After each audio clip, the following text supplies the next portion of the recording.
Hello, my fellow humans. If you are a returning viewer, thank you so much for coming back. And for those of you that are new here, thanks for joining us. We are all here sharing this human experience together. And I do things differently here on this channel. So with that being said, there might be triggering statements that do arise on the readings themselves. There is no obligation to force it to fit, while keeping in mind that triggers can be a beautiful blueprint for us to deepen our healing journey. If the message happens to resonate, it would mean the world to me if you were to like, comment, and subscribe below. And your time, your energy, and your presence are a true gift and a blessing today, and I'm deeply honored to be here sharing it with you. So we are going to be asking, what do women secretly think of you but won't say? This is a follow-up from the what do men secretly think of you but won't say. I had mentioned that I would be doing them pretty close to each other, so we're finally getting to that. Today we're going to be using the Talisman Oracle by Nora Paskaleva. I don't know. We're just going to go with it. You can see it. And yeah, let's hop to your prayer and we will go ahead and get this reading underway. I don't really have any announcements right now. I think everything's pretty copacetic. I was having a little bit of trouble getting the readings up last week, but that is going to level out. I have been fighting a cold and just feeling a little under the weather, but I'm feeling a lot better now. So if you're wondering why readings were skipped, that is why. All right, my beloved source, this prayer is for any and all who come onto this reading, whether it's for the entire time or for a moment's time. Today, I ask that you help us be 100% honest with ourselves. You know, honest for where we're coming from on our journey, and honest for where we're letting other people into our lives on our journey. Honest about how we feel about the direction that we're headed in. Just brutally honest with ourselves. Sometimes it can be really challenging. Sometimes it's easier to not acknowledge what it is that we might truthfully be feeling inside, or that somehow coming to terms with that truth is scary, and it would just be better if it were locked away for forever rather than us facing it. But I can feel this shakeup of the collective right now, and a feeling that it seems like a demand. But rather than being a demand, I believe that it is an invitation for us to look closer at what it is that we want moving forward, who it is that we want in our lives moving forward, what type of connections we want to build moving forward, what type of life we want to build moving forward, and then also being completely honest with ourselves about how we're showing up. Are we actually taking steps to manifest that into our lives? Are we becoming the embodiment of that now? Or are we still running away from ourselves? And this is not honesty for beating ourselves up. It's simple honesty for becoming aware of our own actions so that we can take accountability for ourselves.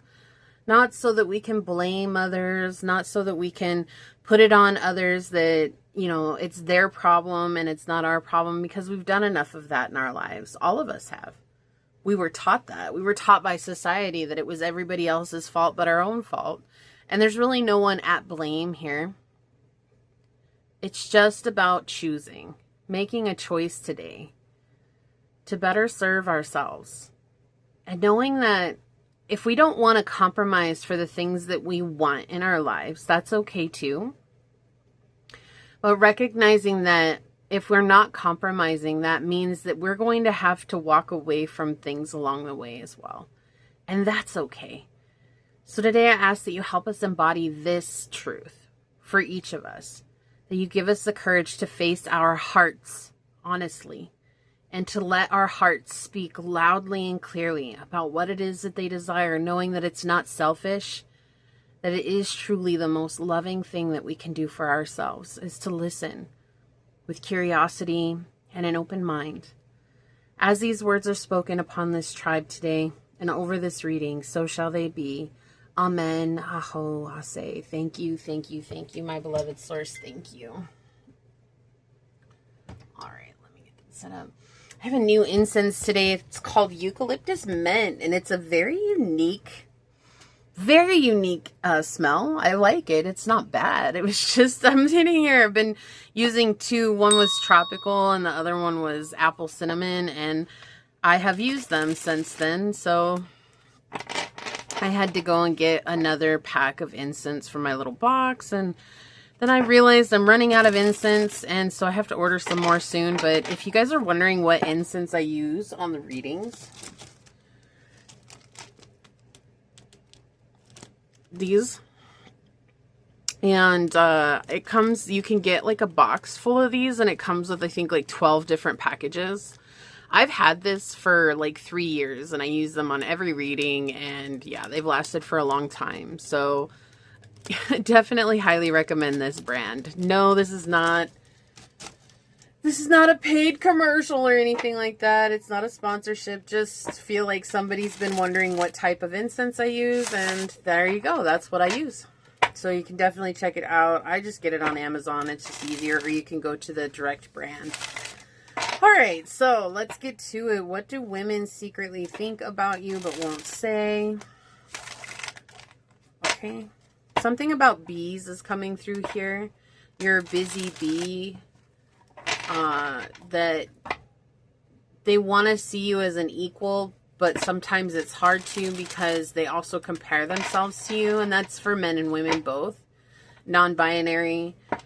Whatever you identify with, that's something that's coming through. What do women secretly think of you but won't say? Okay, thank you. All right, pile one. What do women secretly think about you but won't say? Oh, thank you. Pile number two. What do women secretly think about you but won't say?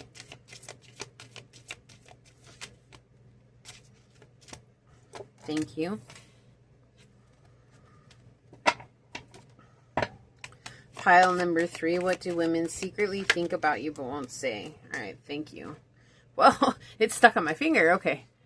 All right, so on the bottom of the deck, so this will be the collective message.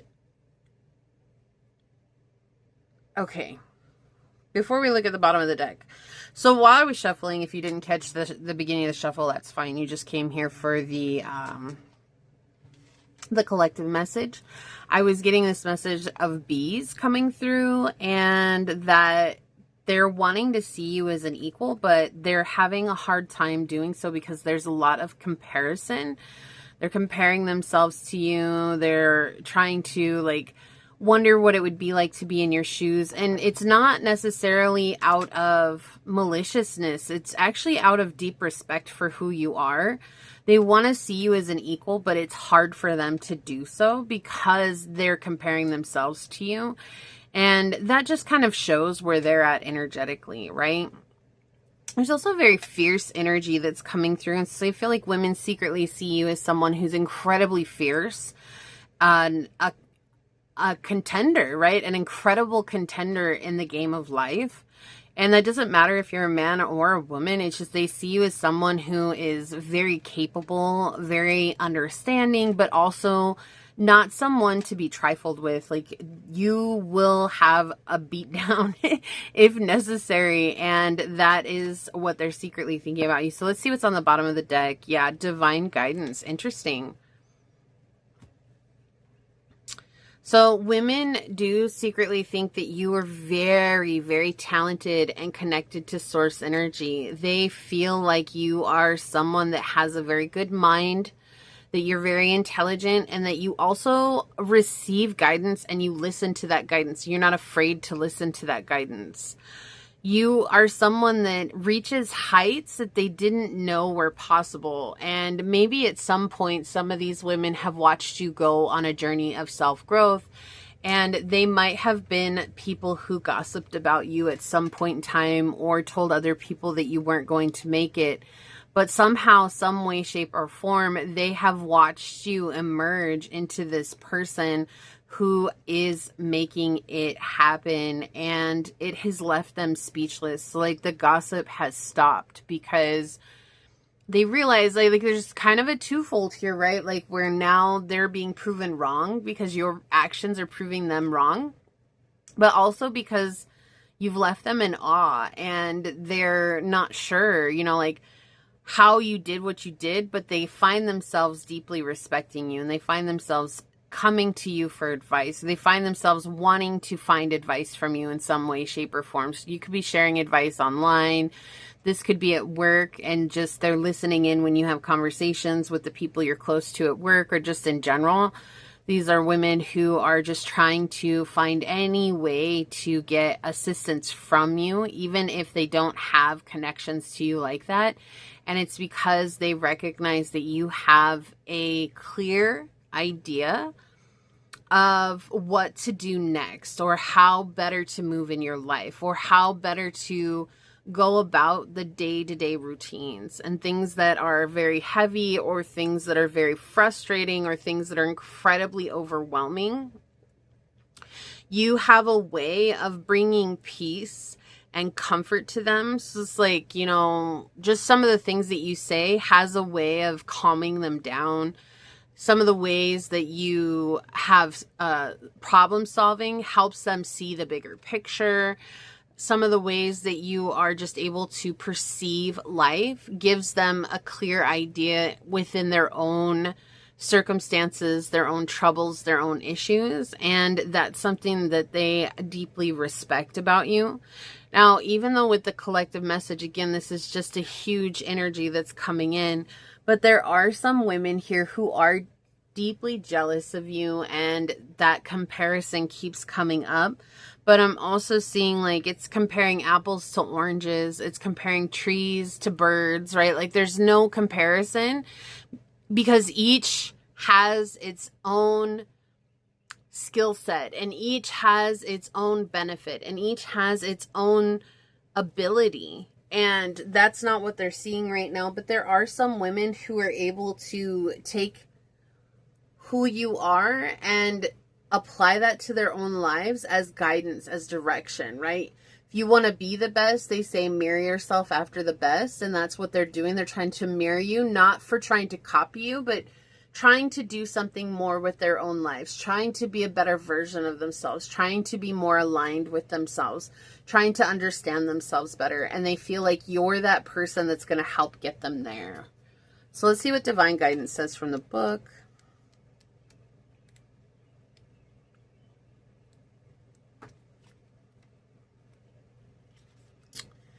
It says it's best to watch out for a sign before moving forward. You are ready to enjoy the fruits of your hard work, but don't decide to embrace any one aspect of your life just yet. Wait for some more information to emerge before making that choice. This card can mean that it's the best to use your intuition to make the final call rather than your rational mind. Try to read the signs carefully and trust your instincts. Although it may be frustrating to wait, proceeding when the time is right will be much more rewarding.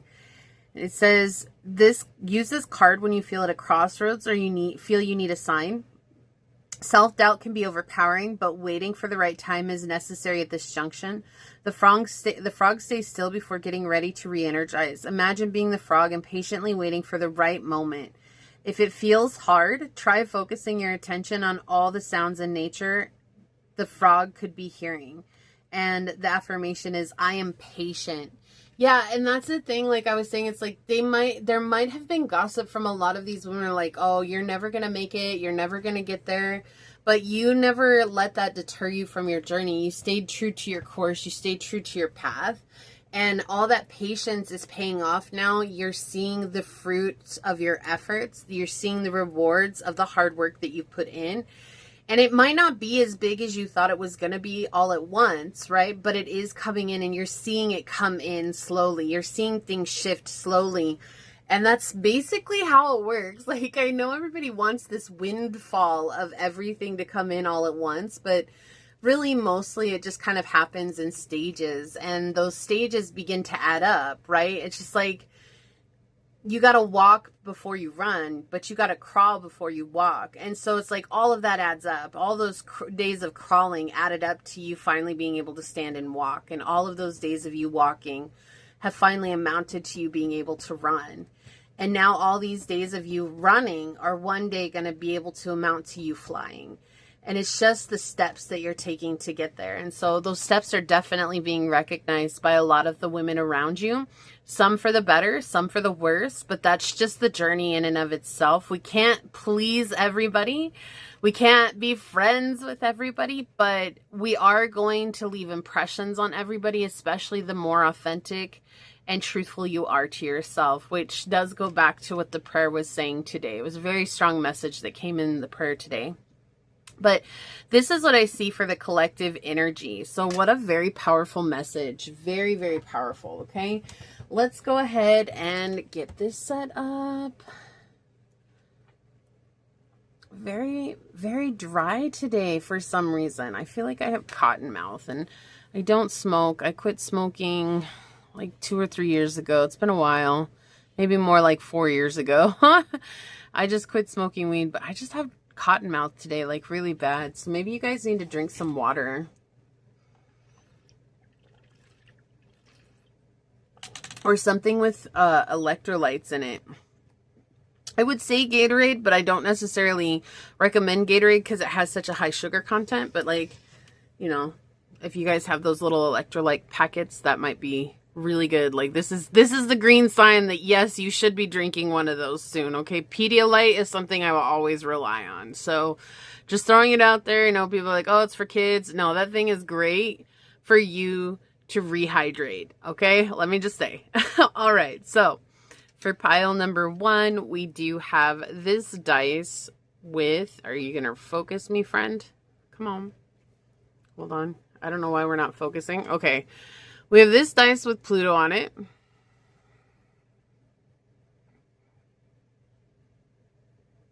Pile 1, are you out of focus right now? What's happening? We have this green aventurine for you to choose from.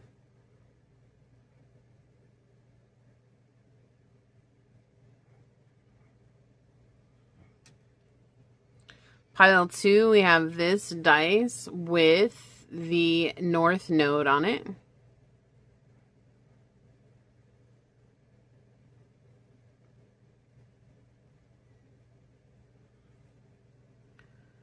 Or we have this piece of clear quartz for you to choose from.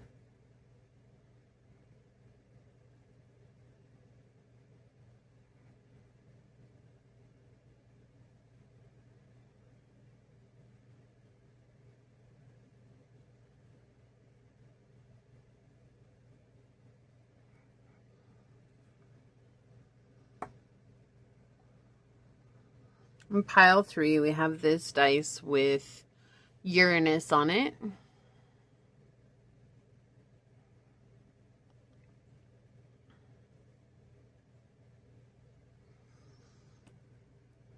Or we have this piece of Unakite for you to choose from.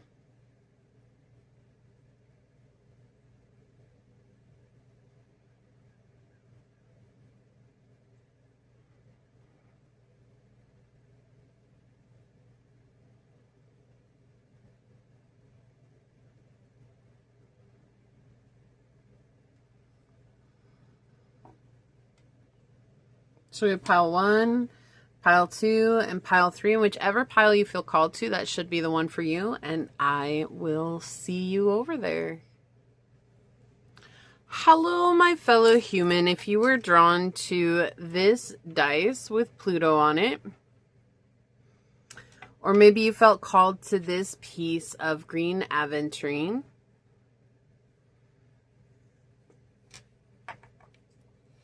or perhaps you felt called to this card during the shuffle.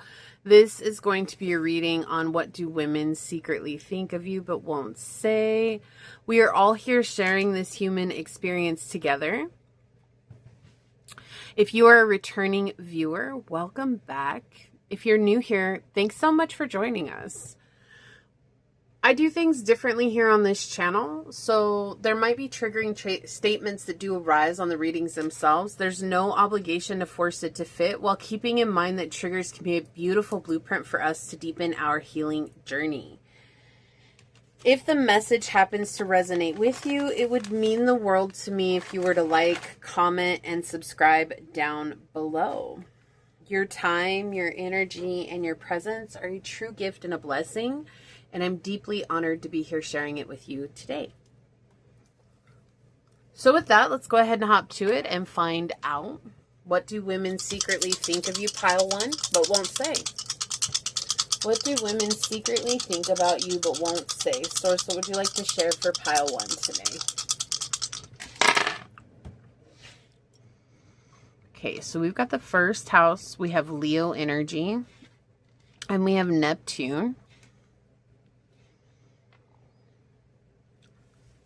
You have a flair for taking the spotlight. Like, you were very energetic. You might be an extrovert. You might not resonate with being an extrovert, but that doesn't necessarily mean that you don't command attention. Women do secretly think that you are someone that people naturally flock to, that people naturally want to be around. That there's something very powerful about the way that you present yourself. But you're also kind of shrouded in mystery. Like, there's a lot of unknown about you. Like, well, what's the deeper meaning of this person? Like, who are they behind the scenes? Like, is what I'm seeing what I get? And what does that mean? And I do feel like you are someone that's a healer. And a lot of women do secretly feel like they've been healed when they're around you. But there's also something that they feel really guilty about. And I feel like it's because you mirror back on them things that they weren't yet ready to face or weren't yet ready to deal with.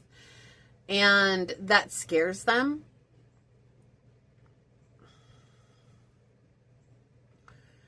Also, for some reason, there's an addiction that's coming through here. So I do feel like some women secretly think that you might be addicted or addicting. You could be addicting, like they can't get enough of you. Like there's people who can't get enough of you. Like, you know, maybe there's men who can't get enough of you. There's women who can't get enough of you. There's people who can't get enough of you. You're like a really bright star that people just are drawn to. And it's funny because I kept getting in the very beginning, if you didn't catch the collective message, that's going to be timestamped down below in the description box. So you can definitely check that out if you'd like to. But there's this energy that kept coming through where it was like a comparison. And so I do feel like there's women that are comparing themselves to you. And that doesn't matter if you're a woman or a man, non-binary, whatever you identify with, none of that matters. It's just that they're comparing themselves to you. And I feel like it's because there's a lot of women around you who want to be in the spot like you are. But they are also fighting with their own internal fears and not being able to face those fears and not being able to put themselves out there the way that you do. Like, you're living embodiment of who you are. Very authentic, very true to yourself. Your parent says it all. Like, you live in your body. You're very comfortable with who you are. And that's something that they're secretly thinking of as well, is like, if I could be as comfortable as pile number 1, then I could do the same things that they do. But I actually feel like when you started doing whatever it is that you do, you were very uncomfortable and you just had to keep facing that discomfort until you realize that this is the direction you want to go in. And not everybody's ready or willing to do that, right? And that's just a part of us having the courage to face our fears. Like, a lot of people believe that, oh, you don't have any fear of being seen, and so that's what makes you brave. But bravery doesn't mean the absence of fear. It means taking action in spite of the fear. And I feel like that's something that you yourself have had to do along the journey. And you had to listen to your heart and find what it was that served you best on the journey. And now you do. And you're not as attached to things as women tend to be. And that's also giving you an edge.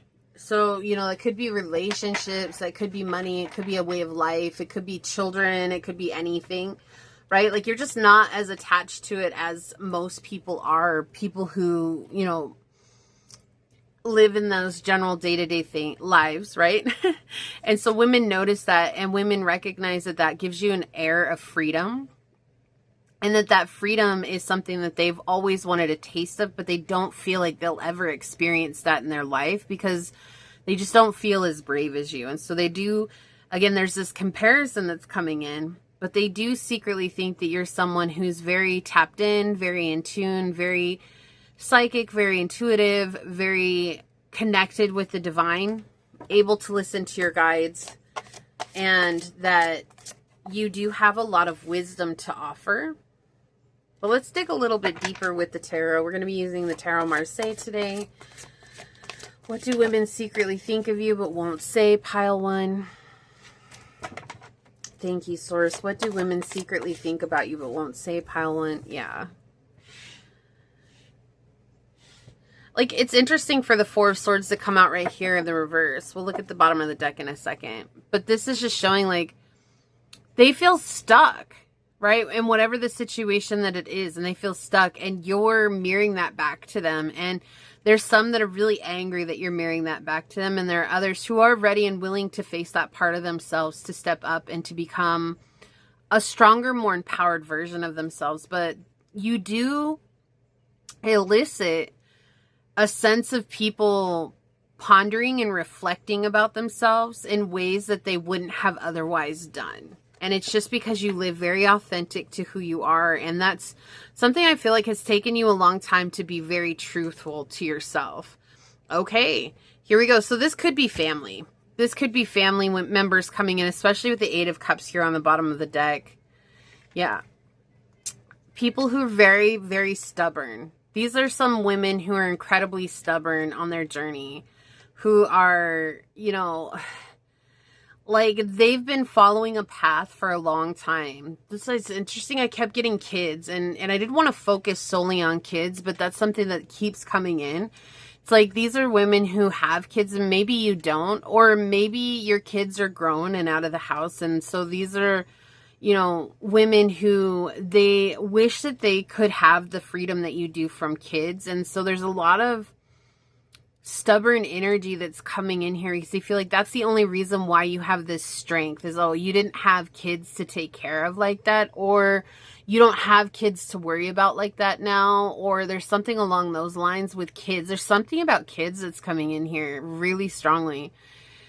Maybe you are co-parenting and they feel like, oh, because you have time away from your kids sometimes, like, that gives you freedom, and that gives you freedom to be and do whatever you want to do.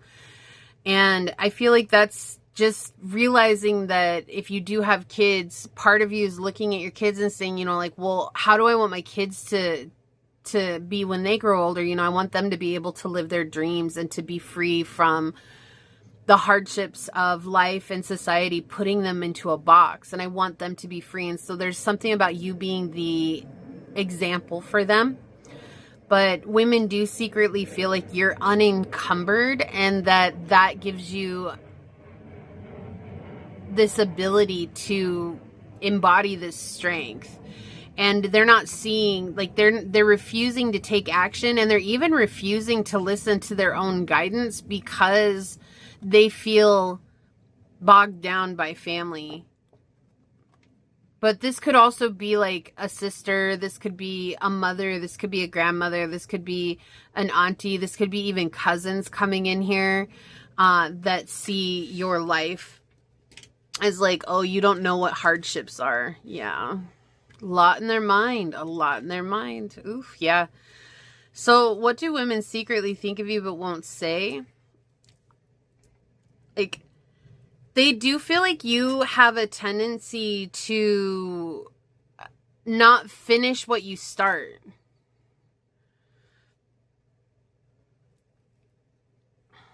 That's interesting. It's just an interesting energy that's coming in. It's just, that's like they see you and they see you being successful, but they're like, oh, you know, when is pile one going to get tired of doing what they're doing? And they're going to give that up just like they gave everything else up. Like it's, but it was coming through in the collective energy that there's some women who are gossiping about you as a collective, right? And that energy is coming through saying like, oh, they're gossiping about how you're not going to make it beyond a certain point. And you're becoming this embodiment of your success. And they can't deny that, especially with the Queen of Wands here in the upright. That's like representing you. You're beautiful, you're handsome, you're sexy, you're good looking. And you have this air about you of strength. And you have this air about you of authority. You are a leader. There is no denying your energy. You're a leader. And so being in that leadership energy and being in that leadership position, whatever it is, they're feeling the pushback from that and having to reflect on themselves and their own actions and where they're at in their own life. And they don't like what's coming up. Like, they don't like that they themselves are stuck in a really bad situation. They don't like themselves that they're still living the same life that they were living. They don't like that they're not able to listen to their hearts. They don't like that. And they want to be in that same energy as you, but they don't know how to step up into that. And so they're being led by their fear here. But their belief is, they secretly think that you've never had to deal or face with fear, like anything that's frightening, that you haven't had any hardships in your life, that you haven't had to overcome obstacles. Like you could just naturally step up into this leadership position. But what they're not realizing, pile one, is that the only way for you to step up into being a leader is to lead by example, which means that you have had to overcome some incredibly difficult situations in your life. And that's the only way that you could ever lead by example. You can't just step up into a leadership having never had experienced life, right? You've had to experience life in order to get to this place. And they're missing that. Like, they're not realizing that's what it is. And so they feel like you're going to give up on the direction or the pursuit that it is that you're going towards eventually. And that you are, you know, that you're just not going to make it. Even though they're watching you make it. Yeah, a challenging situation, a mountain to climb. So they secretly think that anytime anything gets hard, you immediately check out. And maybe that was in the past, right? Especially if these are family members. You know, maybe that's what you had to do in the past. Like maybe you've tried tons of things over and over again. You started over and you got used to starting over on different things. But I do feel like you are doing something now that you really, really enjoy, and you're making forward progress with that. And women are secretly thinking like, oh, as soon as this gets challenging for pile one, they're going to quit this too. So, you know, they're definitely feeling like they're not really supporting you, but they're also admiring you because they're seeing something different about you that they can't quite put their fingers on. But at the same time, they're also feeling like you've never had any kind of hardship in your life. But even with square coming out, like sources even acknowledging that you've had to overcome a lot of challenging situations. There has been a lot of mountains to climb. You may even have a lot of squares in your chart, which does make it difficult for the journey, because it just means like at every turn there's something that you have to overcome. And you know, it's hard. It's hard in those instances when your chart has those placements. But it also shows that if there are a lot of squares in your chart, that should be a testimony to just how strong you truly are, right? Maybe you don't have a lot of trines in your chart, but you got a lot of squares in your chart, but you're still overcoming. Like that just shows your strength, right? Yeah, house 7, profound relationships, intimacy, and romantic partnerships. So this is family with the 7th house here. This is confirmation that this is family. These are people who are close to home, people who have been in your life, people who are around you. So, you know, cousins, sisters, could even be children, like, you know, your daughters. This could be your daughter-in-law. This could be your sister-in-law. This could be your auntie, your uncle, or your uncles. This could be your auntie. This could be anything like that. So we had 2 of these cards come out. Sacred Marriage with Mary Magdalene. Also, I do feel like they're secretly thinking that you are like a nun or a monk.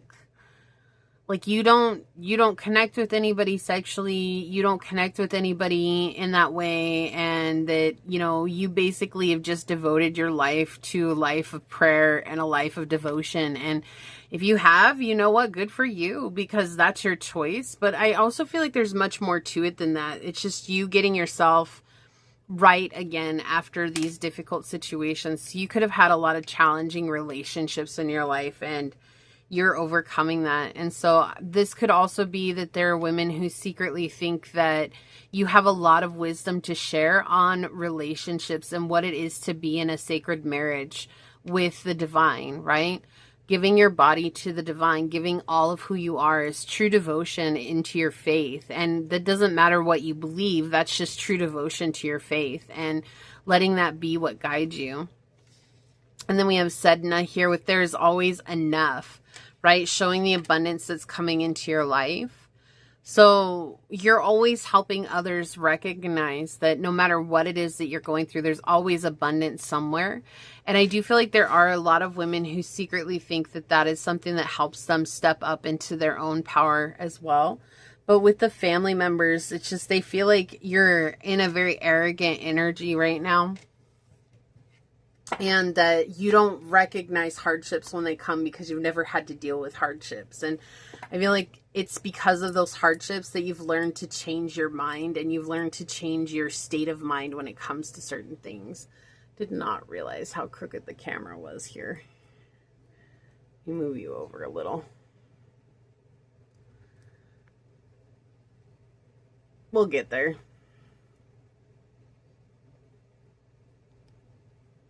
All right.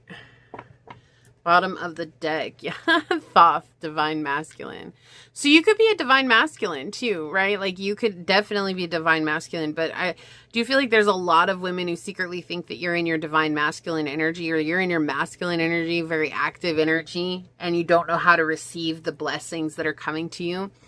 Also, that with sacred marriage and divine masculine, as well as profound relationships, there are women that secretly think that you have a higher vibrational connection that you're not sharing with anybody. Like you're keeping it secret, and who cares? If you are, you are. Good for you. You don't have to blast that out to everybody, right?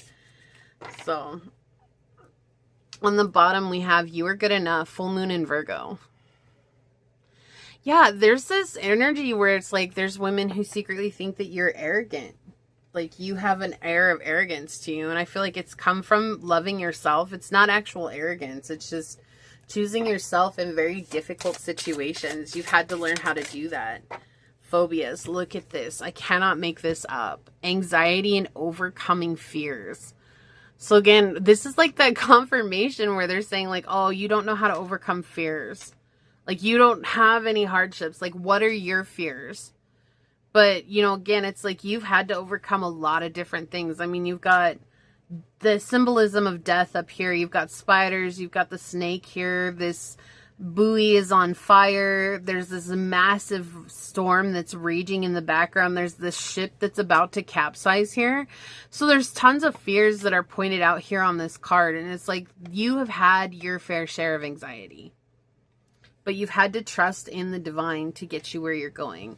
And I feel like women secretly think that you've never had to overcome any serious fears, and that's why it's been easy for you to step up into a position of leadership. That's why you're able to live in this freedom of life. But the freedom from the Strength card here, the freedom comes from actually facing your inner demons, which is you facing your fears. On the bottom of the deck, we have something missing. Intimacy or fertility issues. So again, so some of you may be hiding a relationship, and that's what they're secretly thinking, is that you're hiding a relationship. You don't want to tell anybody about someone that you have in your life, or that you're having some sort of fertility issues or intimacy issues with someone. Like you're not able to really connect with somebody on a physical level like that. And other women secretly think that you just are basically in monk or nun status. Like you just don't want to have a relationship like that. I feel like it's, you know, I talked about this on a reading the last reading that I posted, and it was like something about money came up, and it was like, you know, money is nobody's business. Like what you earn, that's nobody's business. Like even what you spend your money on, that's nobody's business. Like it's something to keep close to our chest. But our society, especially Western society, all we talk about is how much money you make an hour. Well, what kind of bills do you have? How much is your apartment? How much do you pay for this? How much do you pay for that? And by the end of it, someone could calculate exactly how much you make in a year and what your bills, your outgoing bills are in a year. And, you know, I've seen many people feel like they have a say in what people have with their money. But the same is true with relationships. You know, it's something that we should keep close to our hearts. It's something that we should keep close to ourselves. Not because it doesn't deserve to be seen or shouted from the rooftops. It's just because not everybody is happy for people who are in a relationship. You know, and that's what I feel like. So there's a lot of women here who secretly feel like you're either not interested in intimacy like that, or that you are hiding from them someone in your life. Like you're not sharing with them that you have found a person, or that you're not able to have babies, or that you're not able to have, you know, a family. You're not able to build a family that you want, right? And none of that really matters. Like that's not their business, and it doesn't matter for them to be pondering, but even if they are, that's not your business that they're pondering it. So we had self-esteem fly out here. I possess the gifts of the soul that benefit me and others. So you've had to come up into this place of having self-esteem, believing in yourself, and that's where that arrogance is coming from. A lot of people mistake that as arrogance when it's just truly believing in ourselves, right? Like when we hype ourselves up, you know, like when we're out with someone or we're hanging out with people that we love and care about, and it's like, instead of us beating ourselves up, you know, we say like, oh, I know I'm talented enough. I know I'm good enough. People mistake that as arrogance, but it's not. Like we should be able to say nice things about ourselves.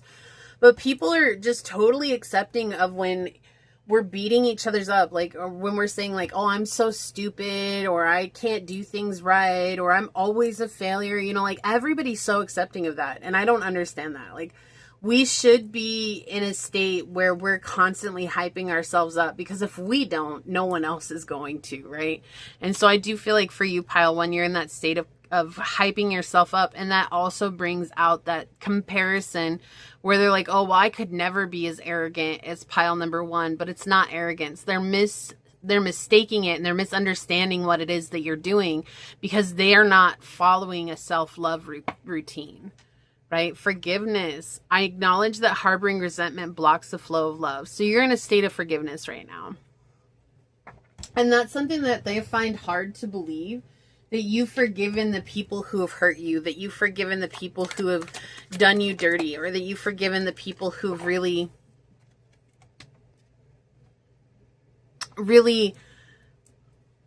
been a nuisance in your life. I feel like it's more a nuisance than hardships, because again, that's what they're feeling. Like they don't feel like you've been through anything really challenging. So it's like if you had to deal with a narcissistic relationship, they feel like, oh, it wasn't narcissistic. It was just them saying it was narcissistic so people would feel sorry for them. But you really had to heal from that and begin to believe in yourself. And so they're over here like, oh, yeah, you know, they say that they're forgiving their ex, but like, what do they really have to forgive? Yeah, conjunction. Stop, collaborate, and listen. And this is you connecting with your spiritual journey. That's why I'm saying, like, a lot of women here secretly think that you are on this journey to never getting involved with another person again.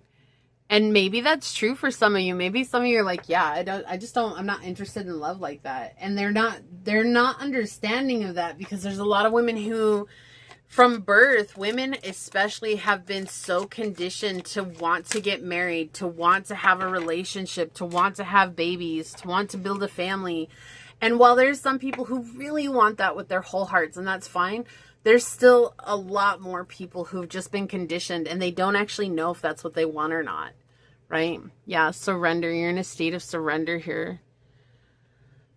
It was like surrendering to the flow of life has been really powerful for you. Let's see what these cards say. Work through your fears. Oh my gosh. So a lot of women here, they don't see you as someone that's actually worked through fears. Like you haven't had to face fears, right? Like that's something that's really powerful coming through here with you, pile one. But I feel like you've not had a chance to share a lot of your stories, right? Again, oh, I want to listen to your wisdom. Like when I'm around you, they want to listen to what you have to say because they do feel like you have good things to say. But all the while, there's family here who's like, well, how do they have good things to say? Or they're talking about things that they know nothing about. But these women don't actually know anything that you've been through. 6th house, get real with responsibilities. Yeah, so they do feel like they're secretly thinking that you're taking care of your health, but also that you're perfectionist and that sometimes so there are coworkers also coming in here. So this could be coworkers that want to follow you around and get your wisdom, okay? But maybe you work with family too, or you have worked with family in the past, but now you're trying to take care of your health and become a better version of yourself. And so they're secretly thinking like, oh, you're not taking your responsibilities seriously. Like that should all be second in line. Like you should go back to your 9-to-5 job. You should be working in this place. You should be doing what I say is right with you. You need to get real with your responsibilities. But you taking care of your mental health is you getting real with your responsibilities, because if you don't take care of it, no one else will. But if we don't take care of it ourselves, it's also a truth that other people will suffer because of it, including ourselves, right? But not a lot of people can see that, know that, or understand that because we don't talk about that, right? We don't talk about our mental health, but I do feel like that's something you're taking care of. Yeah, success. That's the thing. Like you've become very successful at what you're doing.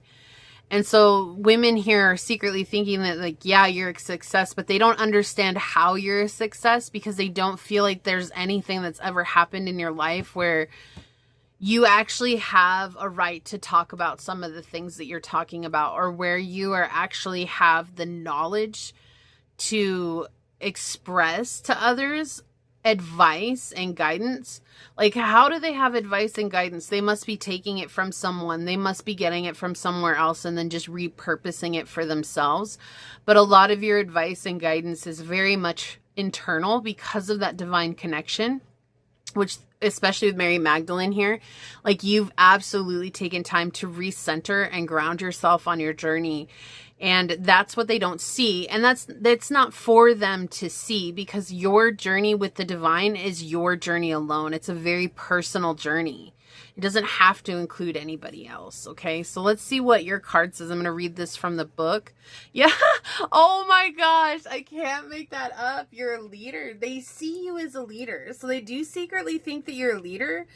But there's definitely some family here. There's some people in your life that don't understand how you could be a leader. Like, what experience do you have, pile one, to be a leader? Well, that's because they have no idea what you've been through. So they don't really have any right to say anything because they don't know what you've been through. But, you know, that's not going to stop people from talking, is it? People are going to talk, and that's what they're going to do. And if they're going to keep talking, that at the end of the day, that's not our business. We have to just leave them to their own journey. It says you've been placed in a situation where you have to take the lead. This newfound responsibility can be frightening, but it offers you an opportunity to see your vision come to life. Set boundaries and focus on the bigger picture. You are able to brighten up the spirit of those around you and see their potential.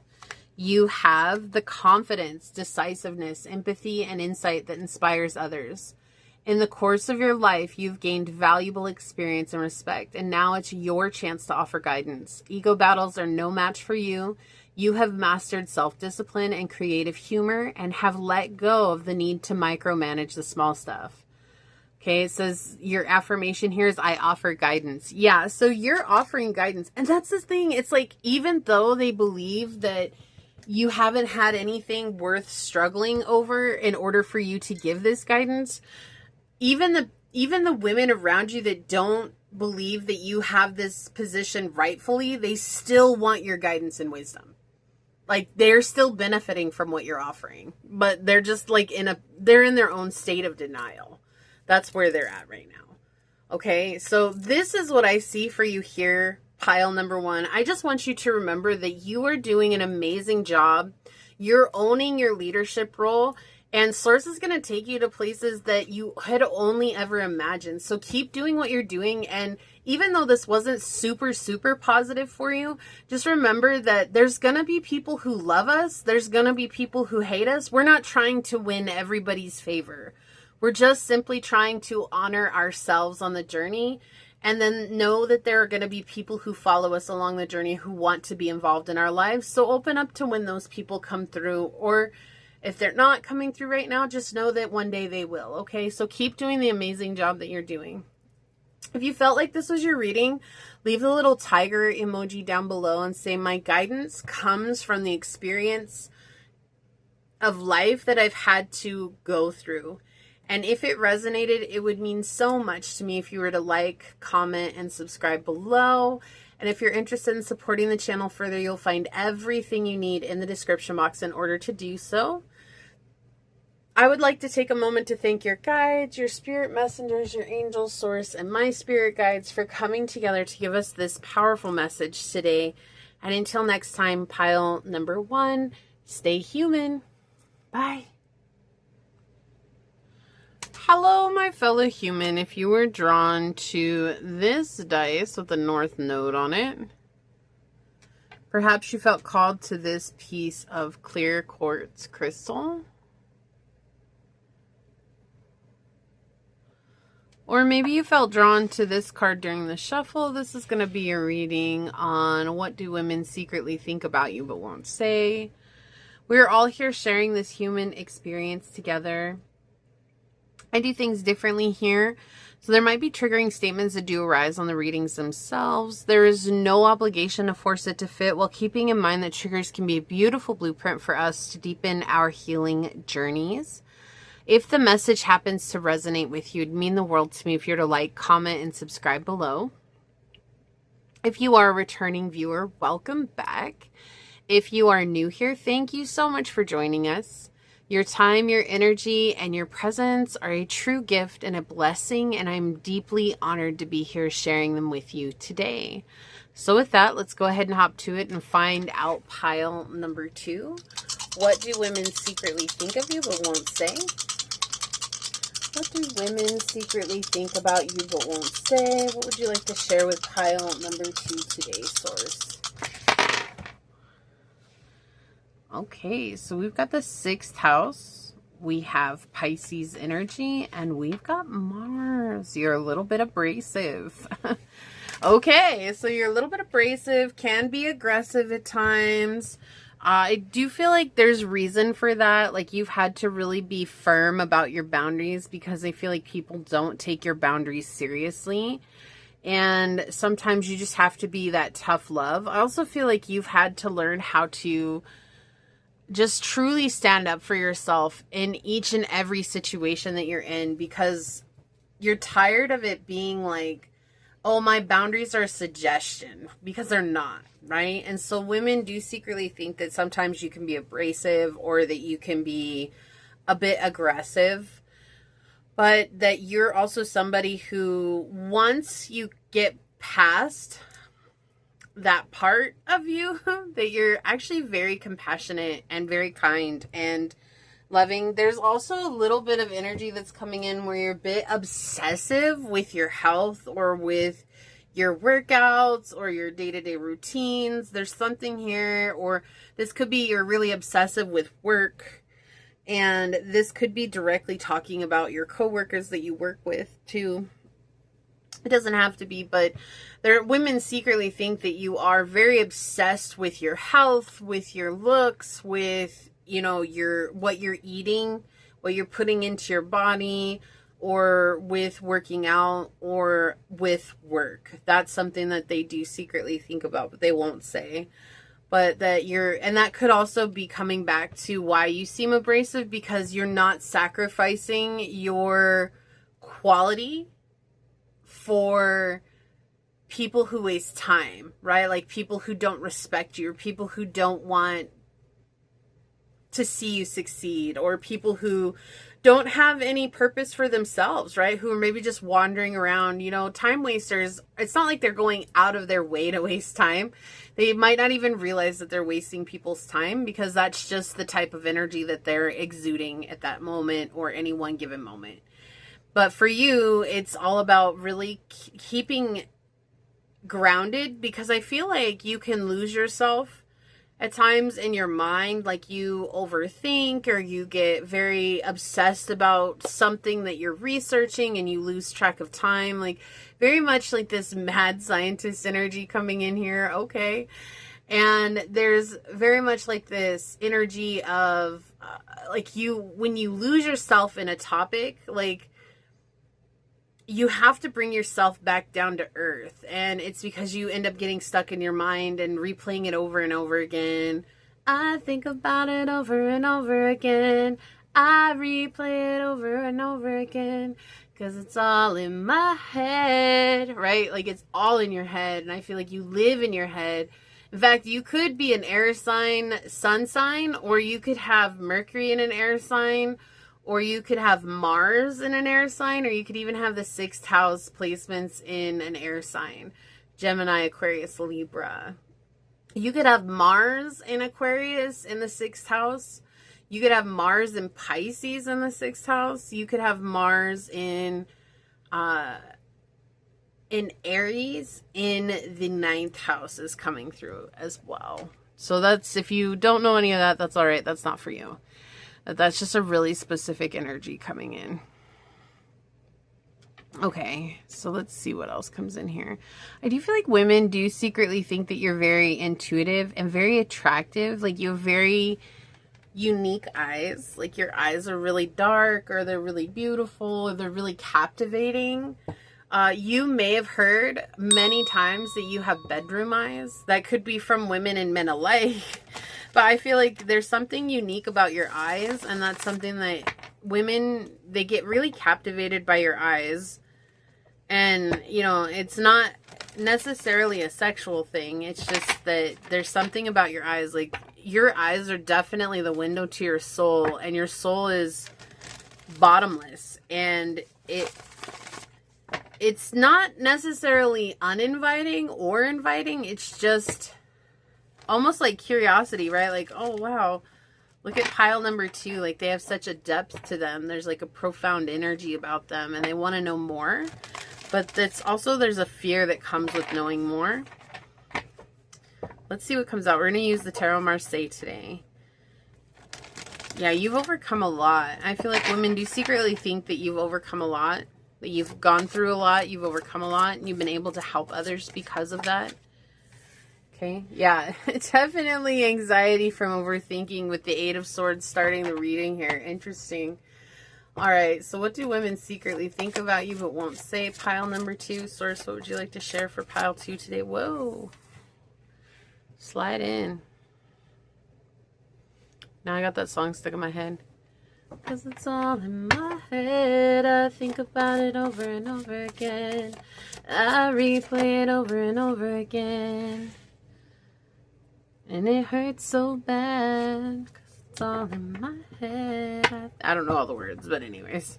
Because I can't take it. Because it hurts so bad. Something like that. Anyways, yeah. It's like, look, with the Swords cards, right? Like, again, Gemini, Aquarius energy. I'm going to laugh if Libra comes out on the table too. So high confirmation here.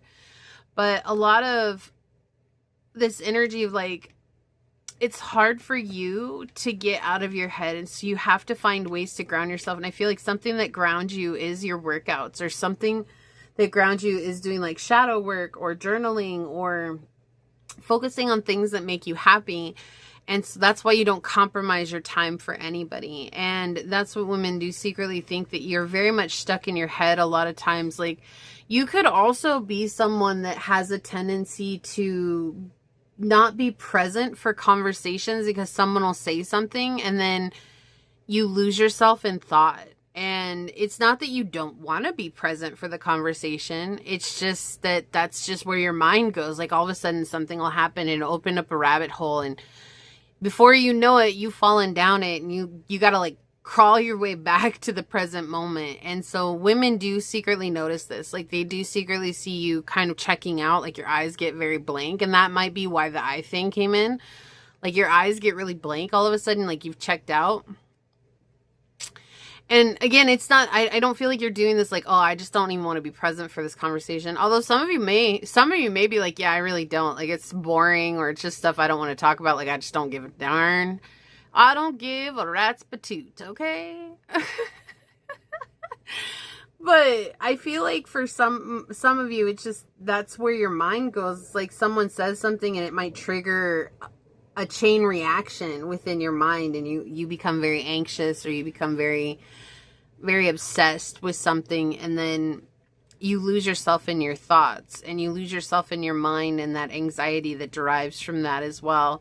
And it's hard for you to overcome that with the Six of Swords here. Yeah, the King of Cups in the reverse. Interesting. That sometimes you're emotionally unavailable. So this could be, you could be a masculine here, identify as a masculine, whichever, it doesn't matter. And you could be a divine feminine too, that's fine. Again, it doesn't matter. What I'm saying though is that they're seeing you as someone that is unavailable emotionally. Like, you're not able to give yourself emotionally to people, and you're checked out a lot of times. Like, you're not present with their conversations, right? That abrasiveness, again, it's like you're very forward, very direct, very blunt. But I feel like there's purpose for all of this. And, you know, again, if you have air signs highly aspect in your chart, this losing yourself in your thoughts is not as uncommon as you would think, right? Look at that. That, whoa, okay. Yeah, that you're emotionally unavailable, that you're not necessarily an empath, like that you're very... like, you're just not checked into how people are feeling. Like, it's just not something that really you think about a lot, right? And I was saying that, like, they think that you are compassionate and kind, but that's different from empathy, right? Like, you can be kind and compassionate towards people, but it's also like as if you seem at times, pile 2, that you are doing it because that's what society expects of you. It's not something that's necessarily natural to your character.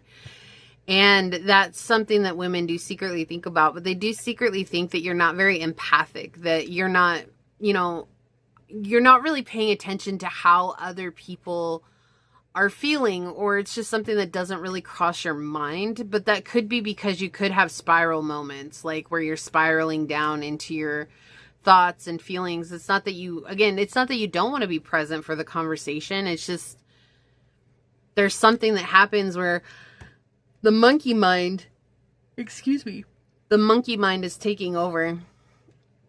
And this is something too, like, I do feel like there's a lot of women that are very nosy about what's going on in your life. You've had a lot of romantic disasters in your life, and there's a lot of women who see this. This could also be why you're not very empathic, is because maybe you were at some point, and it's just that empathy seemed to always get you in trouble when it came to being in a relationship, especially with the King and Queen of Cups here in the reverse together. Like, you've always had these just really ridiculous type of relationships. And so you found it hard just to continue to stay in a state of empathy. And it's more or less, it's like, you're either going to tell me what you want to tell me or you're not. I'm not going to go digging for it any longer because it's just too much effort for me.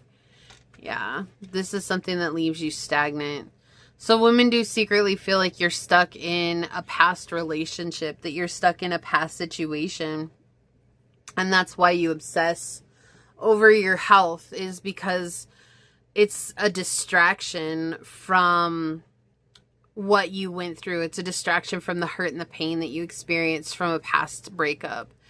And, you know, it's not that you don't feel, pile 2, you do feel, and they do see that you do feel, but that you're also just very, like, it's not even surface level. There's just an abrasiveness to you that comes out. And especially being a divine masculine, like if you identify as a divine masculine here, like that makes sense, because it's hard for divine masculines to share their softer side with people, especially when it's not someone that they trust 100%, right? So you're not going to just be gentle with just anybody. Like, you're only gentle with people who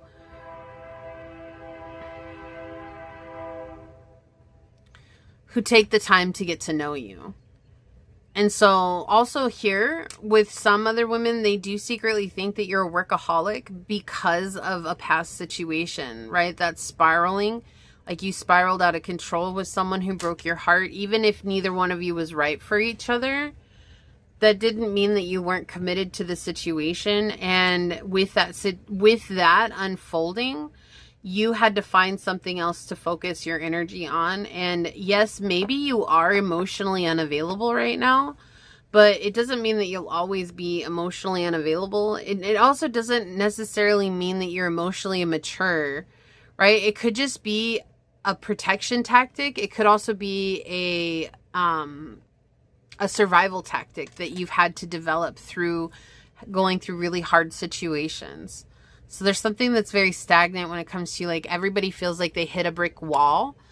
And women especially, they feel like they hit a brick wall when they're talking to you. Like, they can't get deeper than surface level with you. And that could be by design. Like, you could be the one that's enforcing that pile too, and that's fine. Like, if that's what makes you feel safe right now, and that's what's giving you time to heal from your past, then just know that that's okay. Like, we're not bringing this up to say, like, hey, you shouldn't be this way. And no, like, that's not what this is.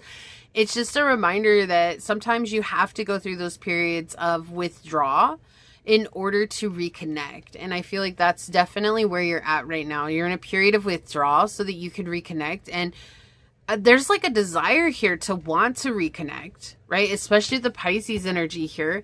But this feels very much in opposition. These are energies that are in opposition with one another. And the one that's winning over is that more aggressive, disconnected, disassociated energy right now. But again, this could still be something that's fresh, right? So this could be something that's fresh on your mind, or it was just a really bad situation that unfolded, and healing from it's going to take time, and that's okay. It's okay to take time, right? Like, there's no time limit on healing. So please don't be like, oh, I need to heal this in like 10 days or 6 months or 6 years, like, just let yourself go through the process of healing. Be present with your healing. Be present with letting go, and be present with surrendering it as much as you can. And I would only suggest to really, if the monkey mind is something that gets out of control, the only thing that I could suggest for that is meditation or silence, or sitting in nature in silence without any devices or distractions around, so that you can be aware of those moments that do happen. Because I do feel like you really do check out. Like, this with the 6 of Swords and the 8 of Swords here, both in the reverse, is like, feels like a very huge checkout. And then you have the Death card, what you know is the Death card, which is actually the 13 card, or the Nameless card in the Tarot Marseille. With the Nameless card here in the reverse, is just showing like this is something that leaves you in a state of where you can't move forward, right? You're just stuck in the past, and that's okay. But when we stay stuck in the past, it's hard for us to come present, and then our present and our future become our past again. And so that's the only thing that I would suggest here with that, is that will help with this. But there's a lot of uncertainty surrounding you with Neptune here. There's a lot of uncertainty around you. And, with the North Node coming out, that's what you picked, was the North Node for the dice. And this is not going to be a message that resonates with everybody. So please, if this is not resonating with you, just know that that's okay. You can check out one of the other 2 piles or a different reading altogether. Okay, and that's fine. But what with Neptune coming out here, it's just saying, like, I feel like you live in a state of uncertainty at times. Like, you're not sure of what's next. You're not seeing clearly what's next in your future. And that's translating to how women see you as well, because it's something you wear on your sleeves. Like, it's like you're trying to live for this moment, but you're not even present in this moment because of a past situation that was really awful that happened. And then it's just becoming where you're just not sure how to move forward from this situation, and that's okay.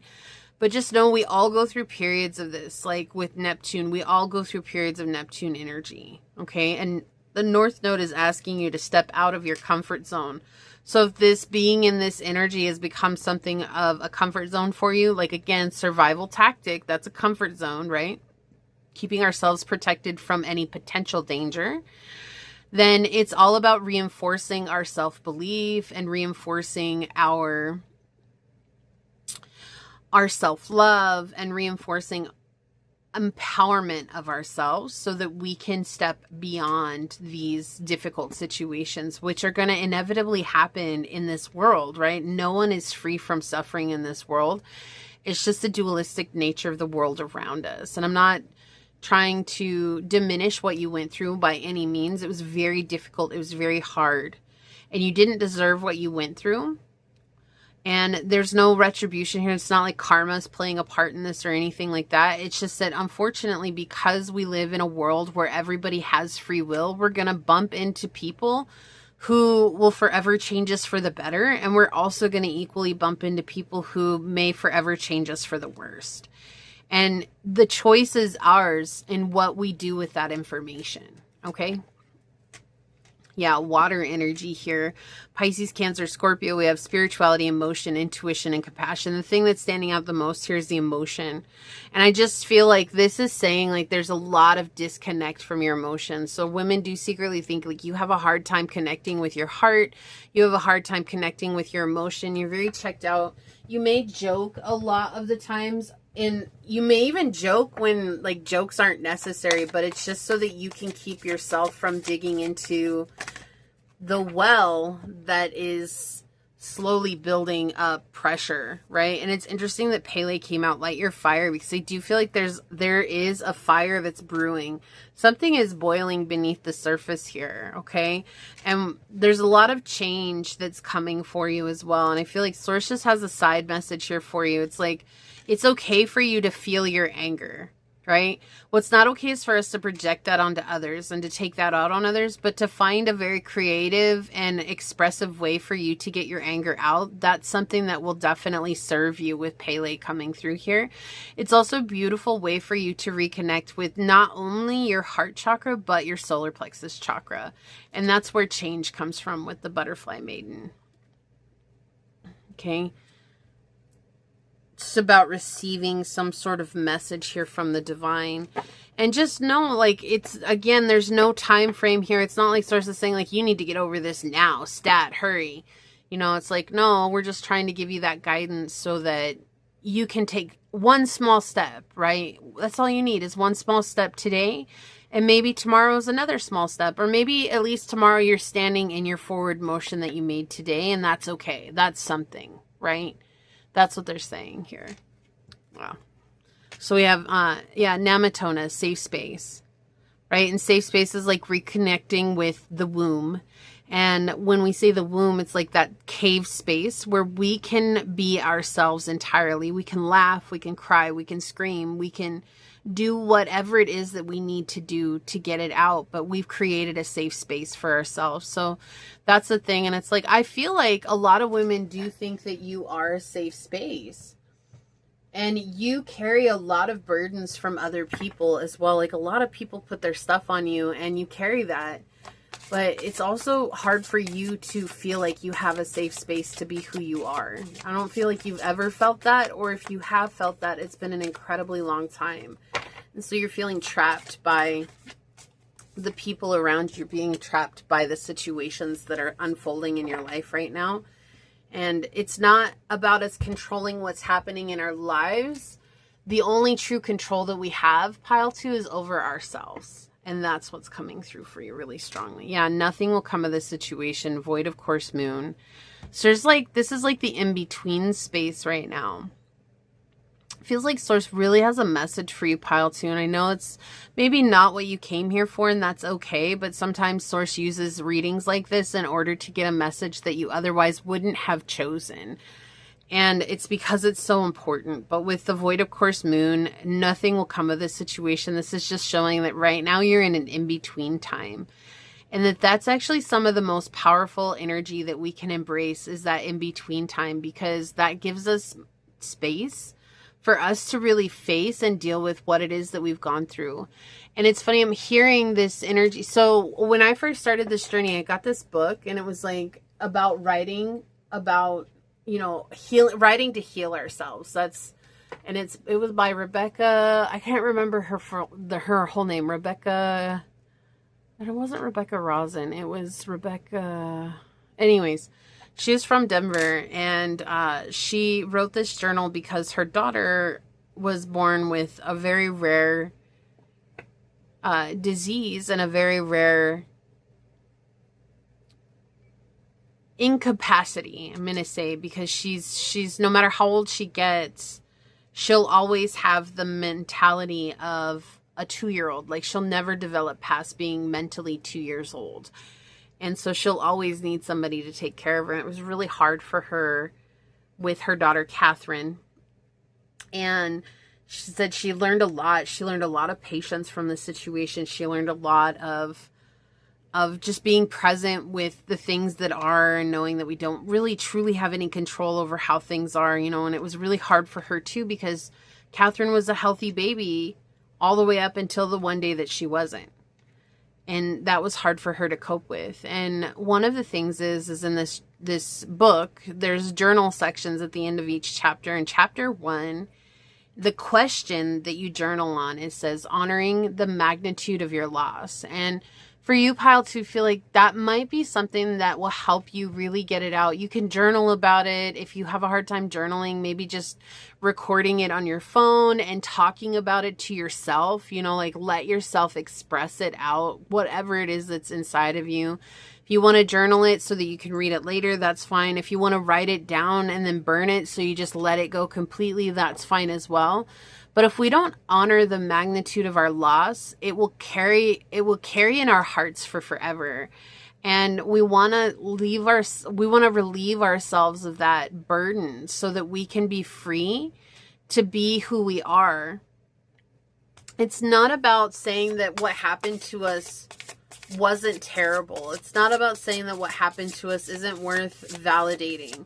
It's saying that I validate it, and I give that validation a voice in this moment, excuse me, to be heard, so that I can let go and free myself of the chain of this situation. And I feel like that's something that could be very important for you if you so choose, okay? Again, it's not going to be right for everybody, and that's okay, but Source is coming through with that right now. All right, on the bottom, wealth, abundance, and entitlement. Yeah, so women do secretly feel like you're very abundant, but there's also this air of entitlement around you, like you're entitled to this wealth or you're entitled to these finances, and you are because you've worked for them, but there's something more than that that's coming through. It's like maybe you're penny pincher, seen as like a miser, right? Like you might be seen like that, and that's something that they feel very distant from you because of. Like you separate, you know, you're much higher up than they are, and there's a big separation between you and them, and they can't bridge that gap because the wealth is the only thing that matters to you. Working hard, right? Like that workaholic energy is coming in. But if you've been in a state of being a workaholic, you've built that wealth up. Because what are you going to spend it on? It's like you spend all your time at work, right? And so that's what it feels like here. We have freedom. I possess the power and the free will to create my own happiness. Yeah, so this is about Source asking you to find your own freedom. And what does that mean to you? So instead of being caught up in the thoughts, maybe allow yourself to feel what it is that you went through so that you can free it, like free yourself from that energy and get the chi moving again. Discipline. I can accomplish what I set my mind to. Yeah, so women do secretly think that you are very disciplined. You're very almost neurotic in your discipline. You know, like it's just something that's very important to you. So again, that could be your workouts, that could be your work, your job, that could be just life in general, your mental health, but you're very almost neurotic when it comes to that. And I feel like it is also something you lean on in order not to feel the pain of what you went through. But eventually, what's going to happen is that won't be enough. And so you're going to keep putting more on your plate until you reach a period of burnout. And that's why it's important for you to face that now when you have an opportunity before you've reached burnout. Because once you reach burnout, there's no other way but to face it. Because there's this little blue butterfly that just flew by, and there's the blue butterfly here. And there's no other way to face it. Like when you get to that state of burnout, because you have to take a rest, otherwise your body just shuts down, then it's really between you and your thoughts at that time. And that's when you'll be forced to face it, right? So you can make a choice to face it now. Fixed. Keep on keeping on. And this is like also stubborn energy. So there are women who do secretly think that you are very stubborn. But again, you're running in a race that's never ending. You just keep on keeping on. Like you never give up. You just keep moving forward. You keep going. You keep doing the thing. And while it's admirable at times, at other times it's just seen as too much. It's a little bit overwhelming. Yeah. Oh my gosh. I cannot make this up. Sadness is flipped out of the deck. So, you know, there's women here who do secretly think that you're very, very sad. You're heartbroken, right? And they feel that. But they also feel like the sadness is keeping you from being able to really, truly connect with them or with anybody. And it's not like you're wearing your sadness on your sleeves or anything like that. It's just that, you know, women are naturally intuitive and they're naturally in tune with emotions. It's just a part of, you know, our genetic makeup. And a lot of women are very, very tapped into that. And so I do feel like there's a lot of women around you that are very tapped into how sad you are and how much you're not expressing it, right? Especially with the King of Cups and the Queen of Cups in the reverse here. You're closed off to expressing those emotions. Let's see what's on the bottom. Yeah, it's time for you to come back to a state of confidence, realizing you do deserve good things. You deserve good connections in your life. You deserve freedom in your life. You know, what happened in the past, even though it was a difficult situation, it didn't happen because you deserved it. It happened because someone made a decision for themselves that also impacted you. Does that make them right or wrong? I mean, I could say yes, but at the end of the day, it's not truly right or wrong. They just chose what they felt was right in the moment for themselves. Could it have been selfish? Absolutely. Could it have been because they wanted something different? Absolutely. Could it have been because they wanted to hurt you? Absolutely. Like all of these things can be true, but even making them true doesn't take away from the impact that it's having on you now, right? Like, well, a lot of us want closure and we just want to be validated by other people. And no matter how much I validate your experience, it's not going to matter if you don't validate it yourself. And validation isn't saying, well, they were in the wrong. They're the ones that hurt me. Validating it says, this is what I feel. I feel like I was wronged. I feel like they did this on purpose to me. I feel like they went out of their way to hurt me because they're selfish, right? Like you have to validate that and get it off your chest, because if you're holding that in, it just creates even more problems later on. And that can manifest in the physical, in disease and in ailments and in pains and aches in your body, right? Interesting. This came out in pile 1 too. Work through your fears. New moon in Scorpio. So we're being asked to face our fears here. Okay. I do feel like there's something very dark and dangerous about you that is very much seen by a lot of women in your life. And it's not like they are afraid of you. There's just something under the surface that can blow at any one given moment. And it's like they don't want to be a part of it. And so I do feel like there's a lot of women who are secretly keeping an eye on you to make sure that they're not caught in the crosshairs. Yeah, longing for love, loneliness. Wow. So a huge confirmation. This could have been a third-party situation here, right? Someone walked away from you, left you for another person, cheated on you. There's this energy again, right? There was a relationship here with the King and Queen of Cups in the reverse. There was a relationship, but with them both being in the reverse, it's showing that neither one is actually right for the other. Right? This is showing like this was just a situation where neither one of you were in alignment with each other, even though one of you may have thought that. Like you could have thought that, pile 2, that you were in alignment with this person and that it was going to be a forever thing. But ultimately, it just wasn't meant to be.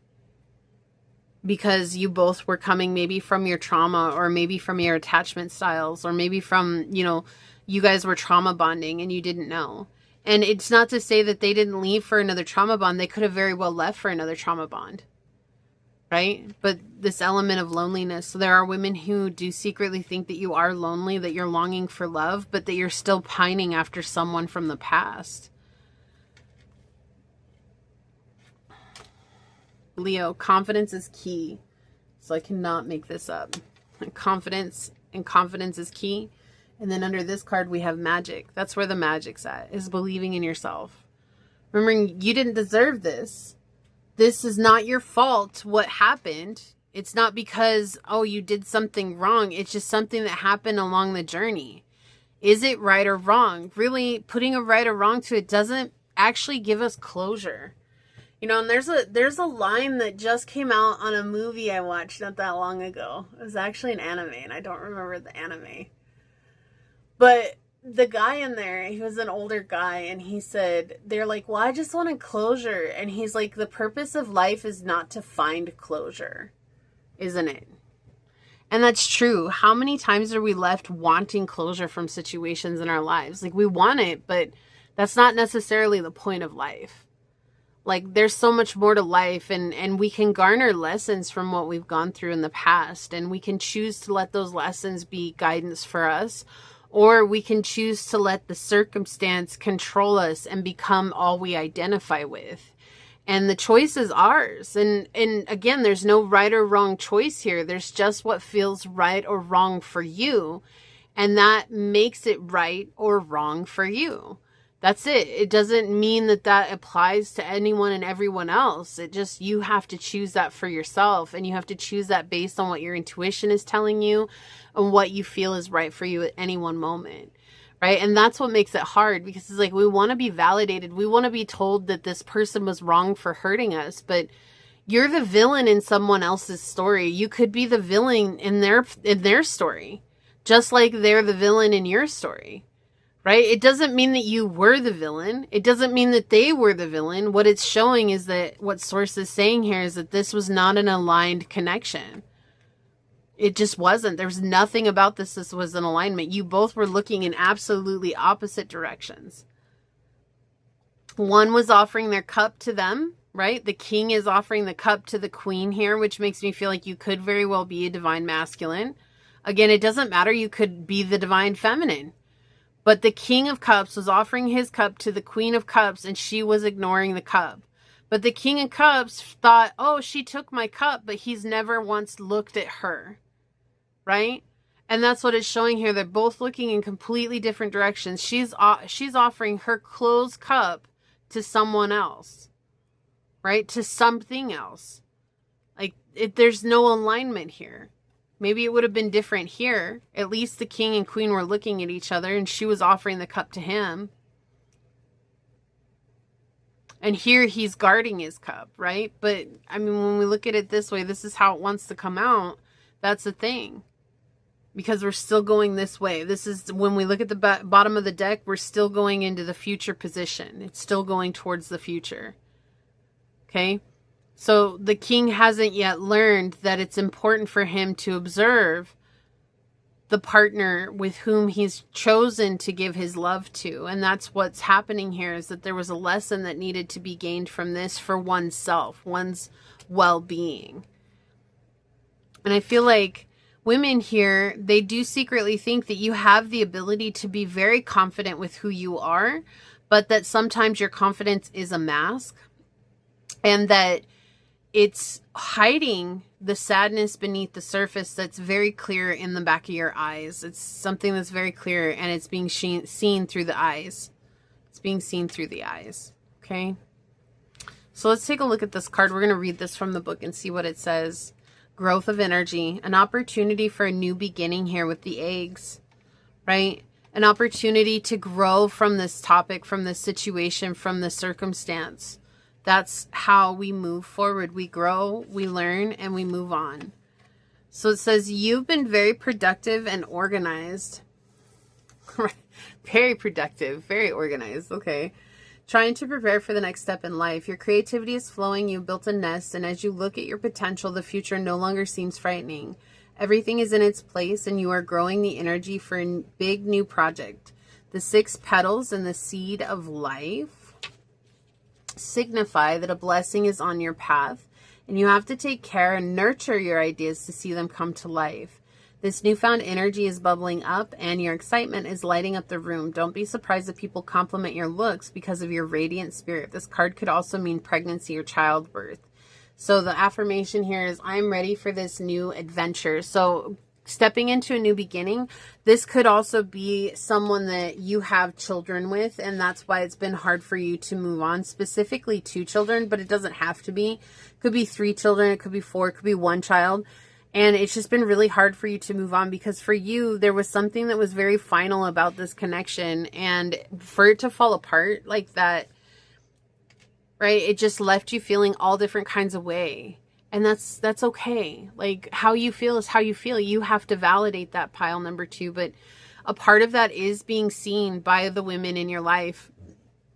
They're recognizing that sadness beneath the surface. And there's nothing wrong with that. It's just, there's also, I feel like they understand why there's a bit of aggressive and blunt energy to you as well. Okay. So this is what I see for you here today. Here's a big, big, big energetic hug, pile 2. I'm so sorry you had to go through this. Remember that you are an amazing person and you do deserve good things. Okay. If you felt like this was your reading, leave the little smile emoji. Leave the little smile emoji with the sunglasses down below and say, today I choose to take off the mask. And I allow myself to validate what it is that I'm experiencing and how I'm feeling so that I can free myself from the chains of the past. And if it resonated, it would mean so much to me if you were to like, comment, and subscribe below. And if you're interested in supporting the channel further, you'll find everything you need in the description box. So I'd like to take a moment to thank your guides, your spirit messengers, your angel source, and my spirit guides for coming together to give us this truly profound message today. And until next time, pile number 2, stay human. Bye. Hello, my fellow human. If you were drawn to this dice with Uranus on it, or perhaps you felt called to this piece of unakite,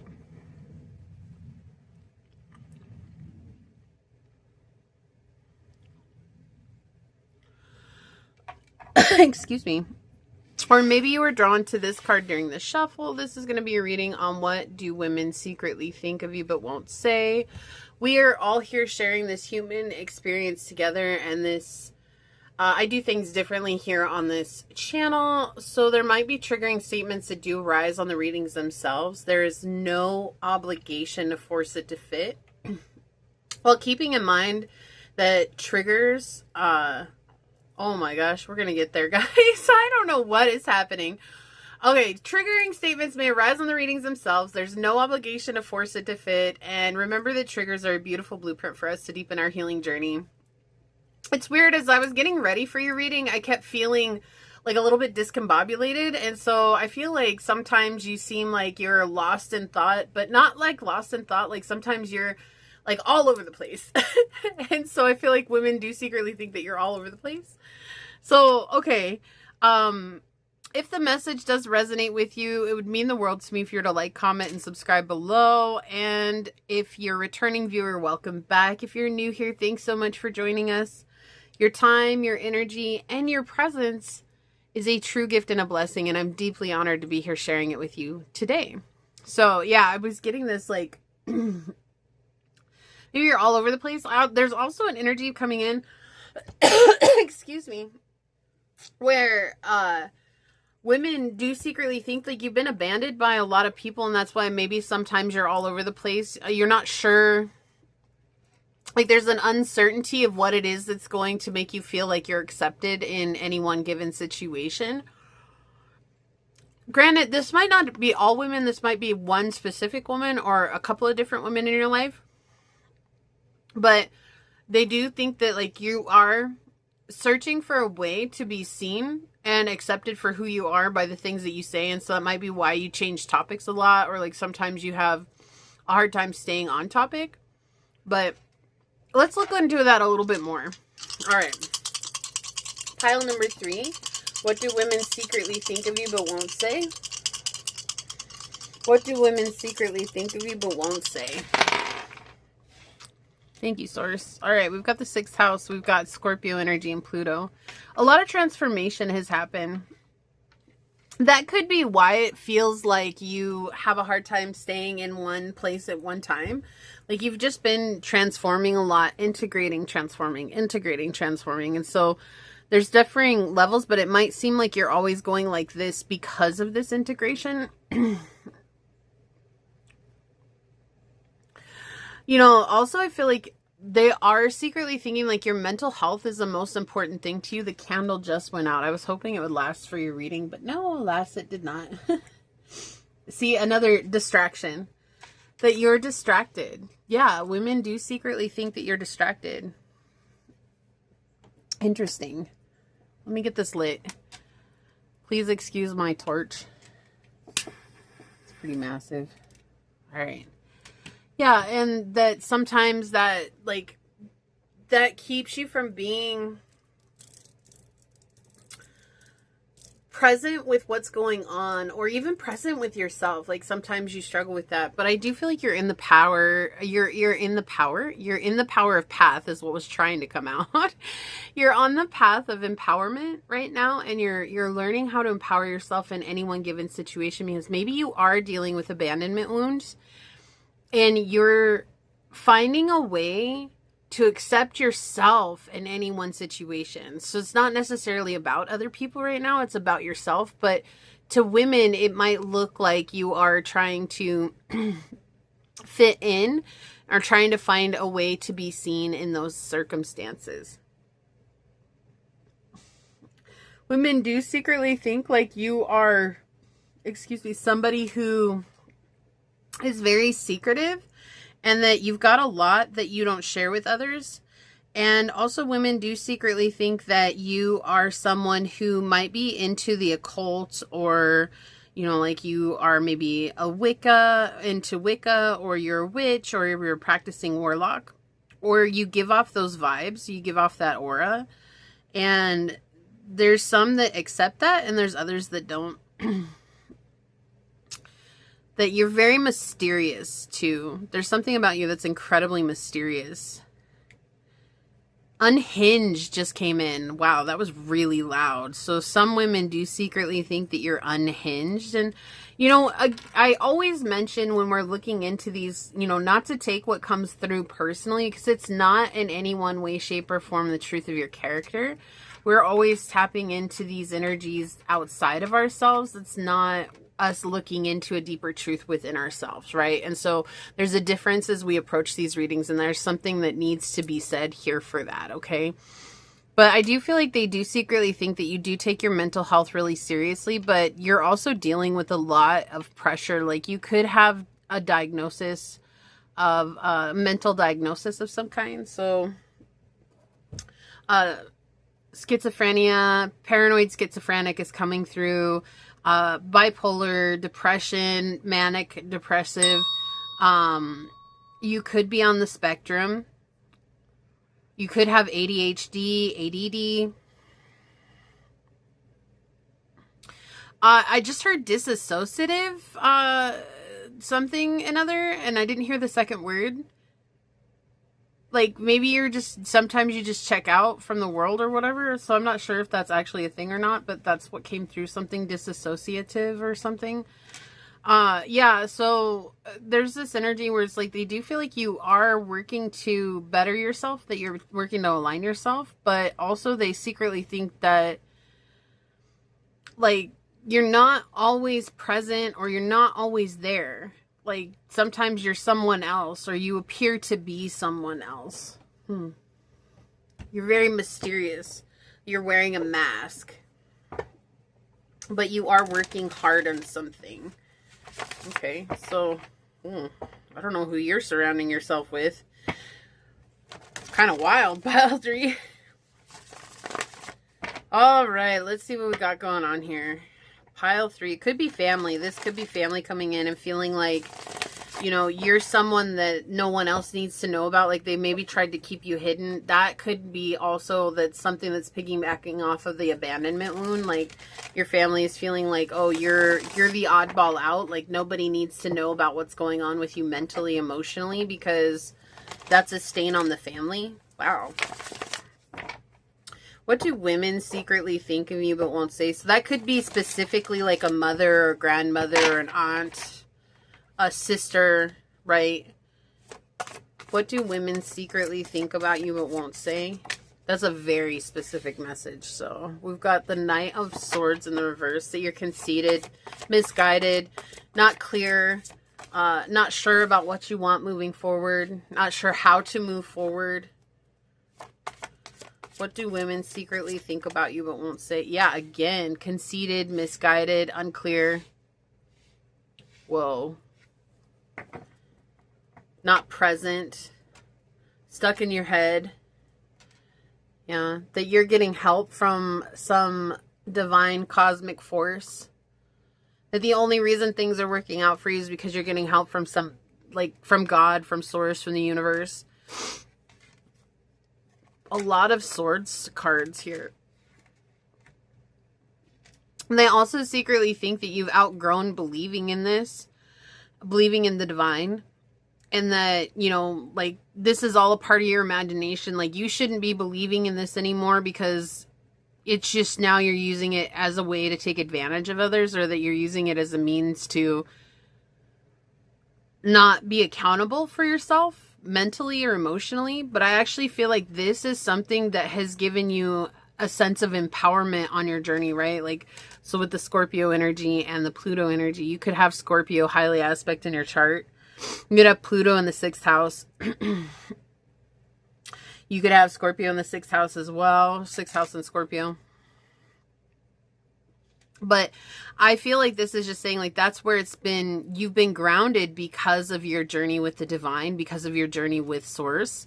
You may very well resonate deeply with the collective message at the beginning of the reading, which will be timestamped down below in the description box. If you feel called to watching that, you can definitely check that out.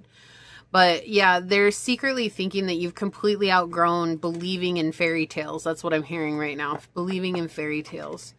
And, you know, that's their prerogative. They want to believe that. That doesn't make it true. Wow, another swords card in the reverse. That you're a smooth talker. Yeah, this feels very close to home. This feels like family. It feels like somebody that's really close to you that's feeling this. That you are somebody that's really good with your words, and that you're duping people, like you're lying to people, or you're like telling people something that's not true about you. So this could be that you are very spiritual. You could be a tarot card reader too. You could be someone that does like candle wax reading, or, you know, any type of reading. You could do oracle cards, you could do runes, you could do anything like that. You could even cast bones or something like that, or astrology. Maybe you're into astrology and you help people with astrological readings and stuff like that. But it's like, whoever this is, these women in your life, they're secretly thinking that you're using that as a means to lie to people and to gain something from them. Like, it's funny because there's like no money, but look, all the cards, I mean, there's the Knight of Coins here, but it's in the upright, showing there's slow movement forward. But they're feeling like you have this obstinate refusal to change. Like, you're thinking that, oh, slow motion for me, slow motion for me. Just move it slow motion for me. Oh, I like it like that. She working that back. I don't know how to act. Slow motion for her. I don't know why this song is coming in, but we're going to go with it. Yeah, so, yeah, like, she working that back. Like, you're working some kind of angle here. And because it's going in slow motion, like, you still believe that everything's going to work out, but they're looking at it as, like, you've outgrown this imaginative stage. Like, you don't need to be in your imagination. It's almost as if you have an imaginary friend here, right? They're like, you've outgrown that. Like, you're too old to believe in that. You're too old to believe that things are going to work out this way. You should know better. Life has shown us otherwise. You're just being conceited at this point. You're just lying to people, and you're just trying to convince people of something that's not true. So, you know, and they're not, these are women who aren't even asking about what it is that you're doing. They've gone based on something that they've learned from you or something that you've told them, and they're just making their own story up about it.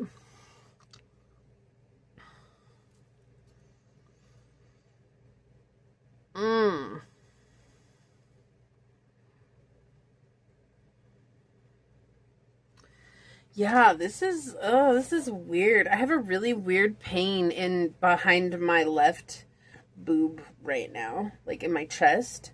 Not to be too descriptive, but it's like, it's almost like it hurts your heart that this is the way that it is. It's like you just want them to see you and they don't see you. They continually refuse to see you.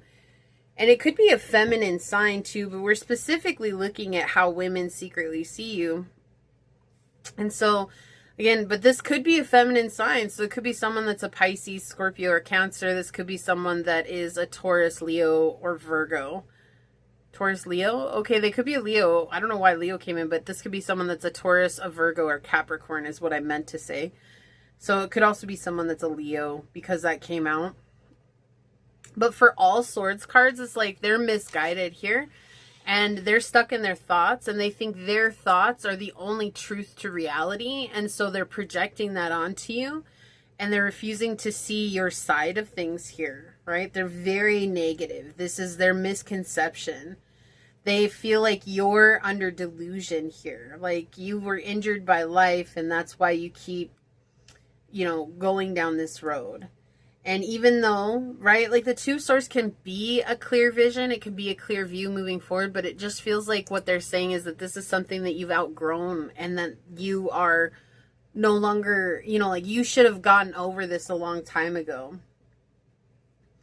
But you're actually overcoming this belief. This might have been a belief that you yourself had carried at some point because of projection. If they were projecting this on you for a long time, this could have been something that was really hard for you to get over and not take care of yourself. And I feel like you're learning how to take care of yourself. You're learning how to be strong for yourself, but it hasn't been easy, right? And it's like, yeah, they just feel like you're trying to force your illusions onto people and that you've lost touch with reality, and you're insisting that this is the right direction while they're insisting it's the wrong direction, and that you are really attached to something and that you're trying to overcome this uncertainty in your life because things are very slow and it's a vain attempt. Like it's not going to amount to anything. And so they're secretly thinking that you're just keeping on this journey even though it's never going to amount to anything. Again, their projections, right? That's not that it's true.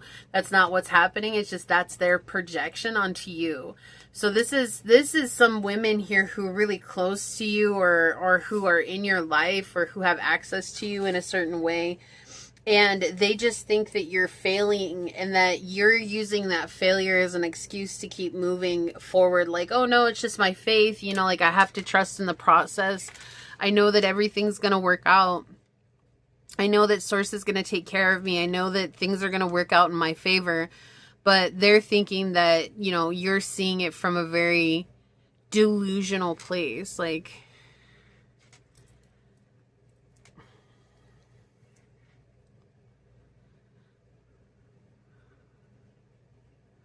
I hear that song Superhuman, and I think it's by Seven Lion or Lion 7. I can't remember, but it's called Superhuman. 'Cause I'm superhuman.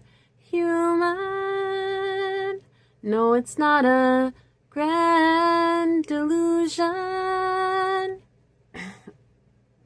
So keep me in the state of mind. Tell me that it's just right, 'cause I'm superhuman. Superhuman. Yeah. Like, that's the thing. It's like they're seeing you as like someone who's projecting like you have some grand knowledge that they don't, and that you have some grand backing that they don't, and they want you to come back down to reality. Snap back to reality. Isn't that an Eminem song? Yeah. It's like they really want you to fail so that they can tell you, I told you so. I don't like this energy at all. But again, this is a projection. So these are all things that they themselves do, but they don't want to take accountability for the way that they're showing up. Right? Like, that's just it. They don't want to take accountability for how they see the world. They just want everybody to see it from their version. And if they don't see it from their version, then they're wrong. Immediately, they're wrong. Yeah, 7th house, profound relationships, intimacy, and romantic partnerships. So 7th houses are close interpersonal relationships, co-workers, family, spouses, friends, all are very close relationships. Okay. You might have resonated with another pile, or you could be here from another pile. And then just really quickly, if you've chosen to spend all 3 piles with me, I thank you for that. Just leave a purple heart down below. You're a part of my Purple Heart Club, and I know what that means. You can also say I made it, if you'd like. All right, so let's see what else comes through for you here. Yeah. High Priest of Atlantis, chakra healing. See, the thing is that you, and you might not even realize this yourself, but you are in alignment. You're doing the right thing. And just because we're doing the right thing, there's no guarantee of it speeding into our lives. There's no guarantee of success just dumping into our laps just because we're doing the right thing, right? We do the right thing because it feels right, not because of what we're gaining from it.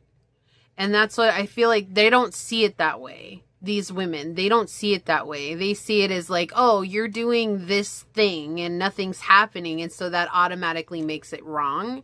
And that means that we're right. And so you need to see things from where we're coming from. But with the High Priestess of Atlantis here, like, you're in this place of healing. You're in this place of alignment. There are some women here who do secretly feel like you're a healer, that you're giving them a lot. You have a lot to give, where they're not seeing clearly in life, where they've been hurt by smooth talkers, where they've been hurt by people who are trying to tell them how to live their lives. They feel like you are someone who channels the divine. So this is also coming in, but I do feel like Source wants to focus on these other individuals right now. Not because you don't deserve to be hyped up in that way, but because there's something that is coming through in regards to that. Okay, so there is other women here who do see you as a divine leader. Okay, that is coming in. Emotions are running high, supermoon. Yeah, so there's a lot of emotional exchange between you and these other women that are coming in, projecting onto you. And again, that could be because they're so close in proximity to you. That could also mean that they're just very connected to you. Like, again, family members. That's something that came through while I was shuffling. It felt like family members. They also feel like you're someone that needs to be, you know, like if you have any type of diagnosis, like that, just, they feel like that's even more reason for them to be right, because there's no way that you're sound of mind. But just because you have some sort of diagnosis or prognosis, whatever it's called, right, that doesn't mean that you're not sound of mind.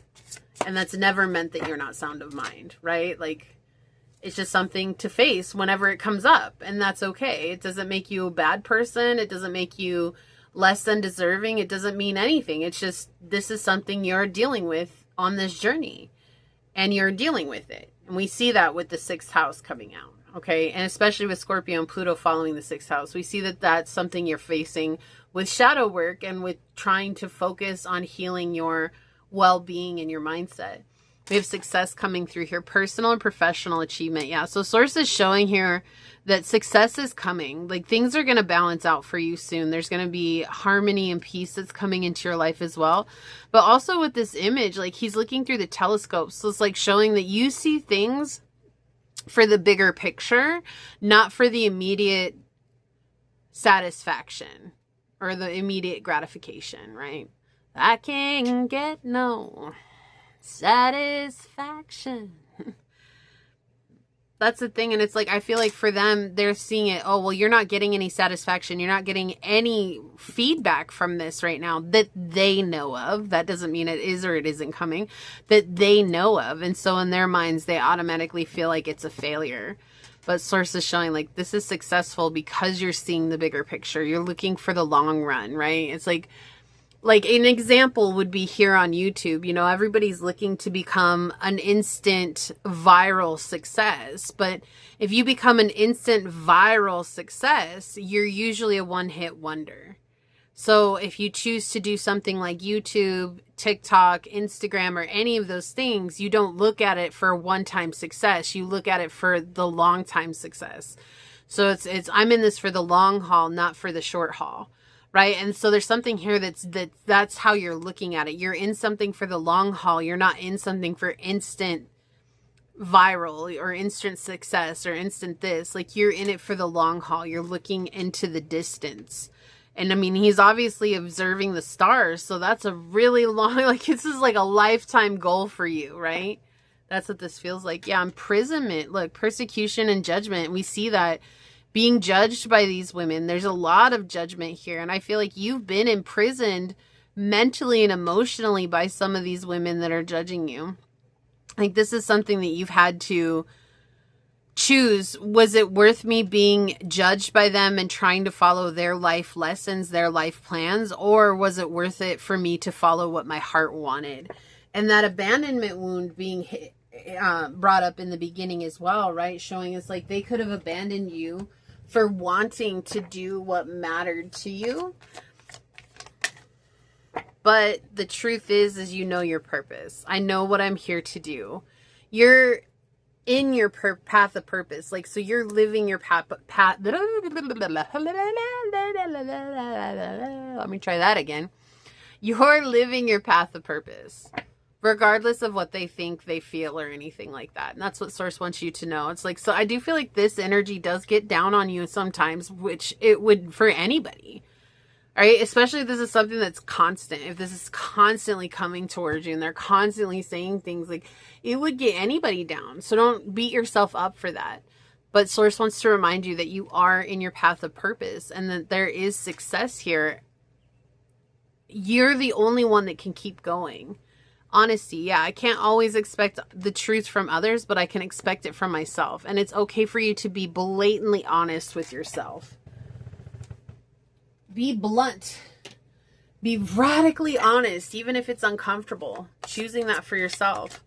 Not for them, but for yourself. That's the only thing that matters here. Square, turn a corner. This is a challenging situation. It's a difficult situation. Okay? And that's understandable, especially when it's like you just want the people who are supposed to look out for you and cheer you on to actually do that. And when they don't, it leaves us very confused and disconnected from the situation too, right? Yeah. This is a situation that is ending for sure. And I feel like you're moving into a new chapter in your life. And so whatever it is that's going on at home, close to home, this is something that is transforming very quickly. Let's see what's underneath this. Yeah, isolation. You've already been through a state of isolation. Abundance is coming. Yeah, so success, personal and professional achievement. So abundance is coming. And honestly, I feel like the reason that they're so harsh with you is because they see your potential and they don't want you to see your potential. Or they're so harsh with you because they've been able to control you in the past and now they're not able to. So they're trying to up their game to control you. Gemini, curiosity, intellect, and networking. So this could be a Gemini that you're dealing with. An air sign, right? We have Aquarius, Gemini, and Libra, Aquarius, Gemini, Libra. So we have all the air signs. Yeah, you could have very well resonated with another pile. For sure. This is all very similar message in another pile. There's a little bit different energy coming in here, but still a very similar energy that's coming through. I do feel like you're about to network with people.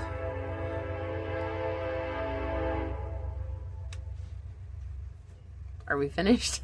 Some of them, I never know how many times they're going to honk. You're going to be networking with people who are going to be lifting you up, who see your value, who see your worth, right? You're going to be connecting with the right people at the right time. Yeah, Athena, wise decision. So another card confirming you're doing exactly what you're meant to be doing. You chose this for yourself, and that's the only thing that matters right now. Venus, attracting abundance. Like, I cannot make this up. So I do feel like there are women here who see you attracting abundance and that you are a leader and a guide for them, and they appreciate that a lot. Like I said, there's some here that really value your divine guidance and they are cheering you on. So there are people here who are cheering you on, but Source was really focused on there's a group of people here, maybe 3 in particular, who just don't want to see you succeed, and they want to have the opportunity to tell you, I told you so. Like, that's their biggest thing, very much in their ego here. Yeah, you're attracting happiness, you're attracting abundance here. Okay, there's a lot of peace. There's a lot of harmony and balance that's coming into your life, and Source wants you to focus on that. You're also bringing happiness and peace and abundance to other people's lives by being this channel for Source, okay? So, again, you could be a tarot card reader, especially with Pluto and Scorpio energy here. You could be involved in something along those lines, like giving channeled messages. You don't have to. You could be someone that's a writer. You could be writing a book about self-help. You could be trying to inspire others through travel. You could be trying to inspire others through blog writing. You know, whatever it is. I just feel like you are trying to inspire others to be their best self. And you are helping a lot of people here. You're helping them overcome very difficult situations. And I feel like that's what gives you a sense of fulfillment and purpose. You're the only one that's seeing that right now. And I feel like you're the only one that's celebrating that right now, besides the people who are celebrating with you in secret. But these particular women here, they are seeing your potential and they don't want you to succeed because they know once you succeed, you're going to be leaving them behind. Yeah, a personal issue reaches resolution with full moon in Cancer. So this is coming to an end. This is getting a resolution here. This is getting solved for you here, okay? So let's take a look at this card. I'm going to read this from the book. We're going to see what it says. Magical power. So, excuse me. I love that this came out here with this dragonfly on here. Because it's feeling like when you reach this pinnacle of success, it's going to seem very magical. It's going to feel like it happens overnight, right? And it's not. It's happening because of the hard work that you've put in. But it is going to look like to everyone else that it's happening overnight. And good for you. Keep going. Excuse me. Okay, so we have magical power. We are born with a special gift of magic. We often overlook this extraordinary power to bring happiness to those around us or into our hearts. In the center of it all is a very powerful emotion, love. By setting up our intent, we can create a new world. Believing in ourselves begins with love and being kind to who we are. Understanding our limits and pushing just a little further to better ourselves. In these ways, we become closer to fulfilling our purpose in life.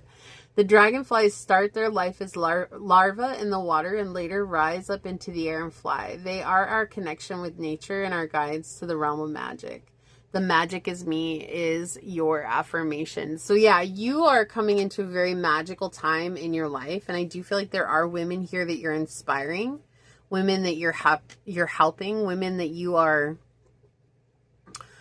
just supporting in a very powerful way. And they're very grateful for that. But there is a woman or up to 3 women here who don't want to see you succeed. And I feel like that's been weighing on your heart because they've said some things to you, some very negative things to you. And sometimes that doubt flares up within you.